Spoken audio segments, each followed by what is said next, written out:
everyone. So usually when I record outside, I let you see more of the backyard and have a prettier background and not just like the house, but it is sprinkling and so I'm staying under my roof overhang. So I can't like sit in the normal place I would sit in order for you to have a better view. So you'll just have to live with the fact you're only getting a little bit of greenery and you're getting a little house.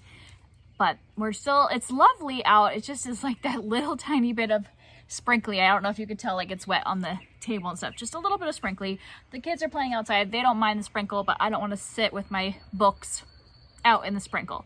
All right, so today I want to share with you the books that I read in the first half of May. I have not finished very many things. I've only finished 5 books, and it's just because I've been very sporadic in my reading. If you've seen my last 2 recent reads in May, I'm starting like all the books in May, but I am not finishing the books in May. So that's like kind of just my mode this month, that I'm just starting a million things, but very slowly finishing. So I have 5 things, but the good thing is that I really liked every single thing here. Everything is a 4 and a high 4 stars or a 5. So I am really enjoying the things I am finishing. I'm just like very sporadic in my reading this month so far. So let's talk about it. It's only 5 things, so it should go pretty quickly. The first thing is the Qilin Purse, retold by Linda Feng. And so this is a collection of short stories. And this is a collection of ancient Chinese stories. We read this as part of our school curriculum where we were studying ancient China. And as part of that, we've been kind of like with each civilization trying to read stories, folk tales from that area.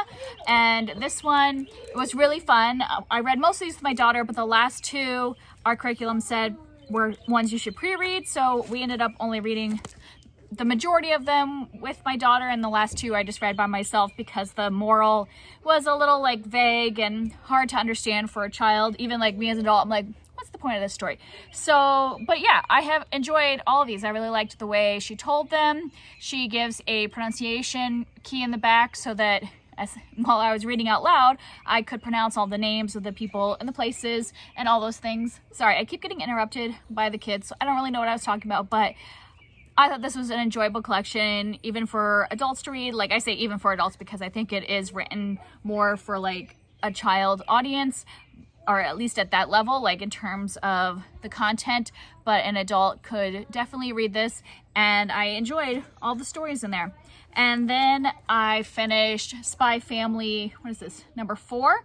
By Tatsuya Endo, and this is just a super fun manga that I'm really enjoying. It's the first manga that I've continued on with so far. I plan on continuing with a lot of them, but this is just the first one that I have read like multiple volumes of because I just find it so fun. It's like comedic and sweet, but also has action because it's like a spy thing. And this volume also has a dog, which there are several dogs actually involved in the plot of this one, and I just really like the addition of the dog and I'm liking it so far. So 4 volumes in and still really enjoying that.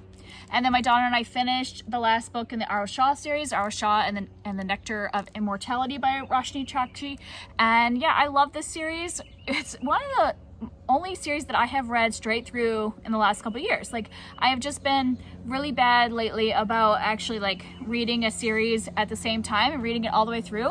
And I really enjoyed sitting with these characters for the last few months. I think we've been reading it for about the last 3 months, and I've just really enjoyed that, like sticking with these characters, really getting to know them, feeling like I'm connected to them and like really rooting for them and worried about them and hoping that everything turns out okay. And I've enjoyed it. I love the characters. I love the mythology. I think I say the same thing every time.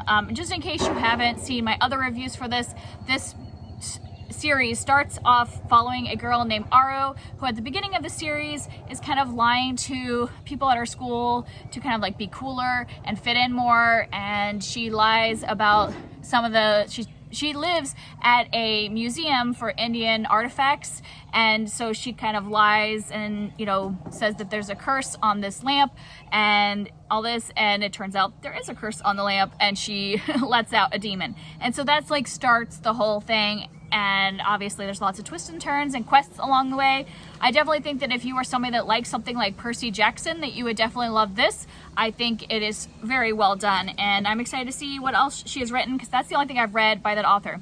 Sorry, now they are filling water. Okay, sorry, it's a bit chaotic today. I had to wait till they were done using the hose so I could be heard, and also there was planes flying over. The joys of recording outside. So my 2 5-star reads, I have Well Matched by Jen DeLuca. This is the third in this series. They're companion series, so each follows a different person, and they kind of revolve around this Renaissance fair. So the first one, Well Met, is one of my favorite romance books. I just really enjoy that one. I've read it several times. I did not like the second one because the trope it involved was just not something I get on board with. But this one I also really loved, and that might be a bit of an unpopular opinion. It seems like the ratings for this are not as good as Well Met, but I think I love this one because our main character is my age, and you just don't see a lot of women in their 40s, you know, being the like main character in a romance book.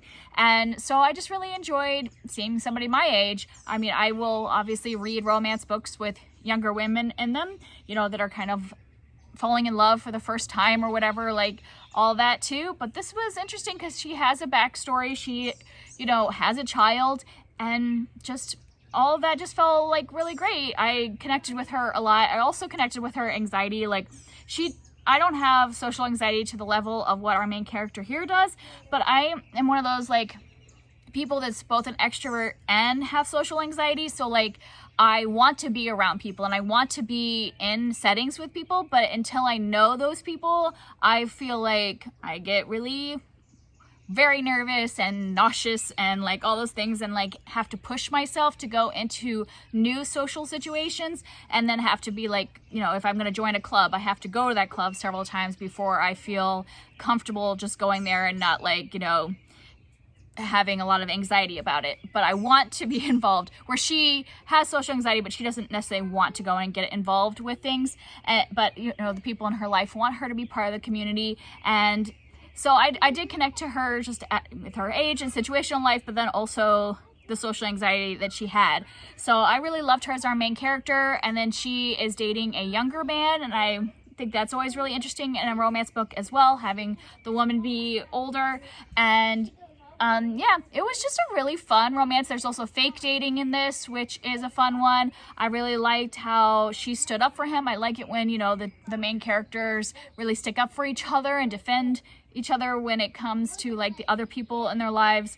And I also like that she's the one that does the big gesture at the end. So, you know, a lot of times in romance, we see the man have, you know, after there's like the third quarter breakup or like conflict, and then the man usually is the one that has to do some big thing to, you know, show the big gesture.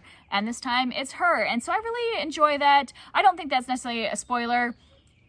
I mean, if you, I might put a spoiler on that section just in case you don't want to hear that at all. But I just think that's really great to see in a book. And yeah, I really enjoyed this one. Maybe not as much as Well Met, but it's up there. I really liked this one. And the last book that I gave 5 stars to was Pride and Prejudice by Jane Austen. And like, so my history with this is that I've seen like several of the movie adaptations, and I read this when I was like, I think I was around like 22, 23 when I read this.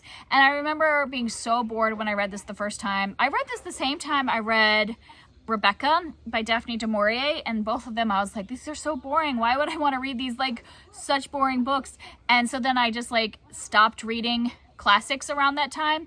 And now it's not, I wouldn't say it's because I'm older and more mature. I just think my reading tastes have changed over the last 20 years, and I like a more slow moving plot. I like something that has a lot of different characters in it, and we get to really like absorb ourselves in those characters. And I mean, I still enjoy a fast moving plot, but if I want that, I pick up like a middle grade fantasy, or I pick up a thriller, where if I'm picking up something like this, I'm wanting to really get into a rich like community and get to know the characters. And so I really love this time. I'm glad I picked it back up. Makes me want to pick up other Jane Austen now, because I also tried to read other Jane Austen back there then when I was in my 20s, and I think I DNF'd Sense and Sensibility, and I didn't like Northanger Abbey, and then that was it. That was all I tried, and I just stuck with the adaptations. So now that I appreciated this one so much, I will go back and read all of her other books.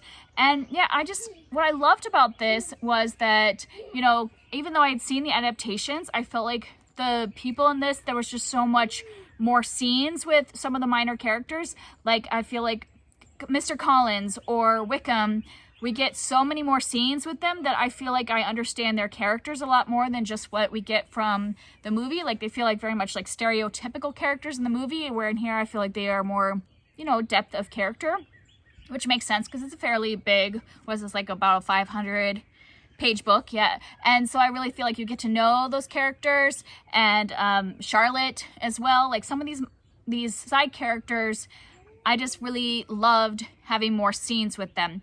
And yeah, so I really enjoyed this. I'm excited now to dive into more of Jane Austen, having this like good experience with her books under my belt. And also now I'm just like really wanting to like watch a bunch more adaptations and read adaptations. I probably will have a video at some point reading some like different retellings of Pride and Prejudice, because now I'm a little obsessed after like reading this and really loving it. I did listen to, there's a new audiobook, and I had gotten a arc of the audiobook, the new audiobook. So I'm not sure where exactly it's available from, but it's read by Adjoa Andoh. I think I said her name right. I always forget to like write down her name. She is an actress and was in Bridgerton. So she narrates the audiobook, the new version of the audiobook, and I really enjoyed her narration, except that I had to turn it down every time she did Mrs. Bennet and Lydia. Like, the voices she did for them just were really like high, not to say high pitched, but like, you know, Mrs. Bennet is often in a state of like chaos, and it was like at a volume level that I had to turn down the volume every time she did those voices. So that was a bit obnoxious, but I think that that's possible that would happen in a lot of different different audiobooks, because those characters just kind of fit those types of level of you know, chaos in the story. A bug just attacked me. But yeah, but otherwise I really enjoyed the audiobook, and I think if you weren't listening to it in earbuds, that you wouldn't have the volume issue. It would just be like, it would be in my earbuds and it would be all fine, and then all of a sudden Miss Bennet would come on. I'm like, okay, turn that down. I don't want that in my ears at that level. But yeah, I really enjoyed that. And that's it. Those are the books that I have finished in the first half. I have my manga is backwards. And I loved all of these. I had a really good reading month so far. I'm also enjoying a lot of the things that I'm in the middle of. So yeah, my reading month is going really well. How is your reading month going? Are you having a lovely spring? I hope you are enjoying yourself, and I'll see you next time. Bye.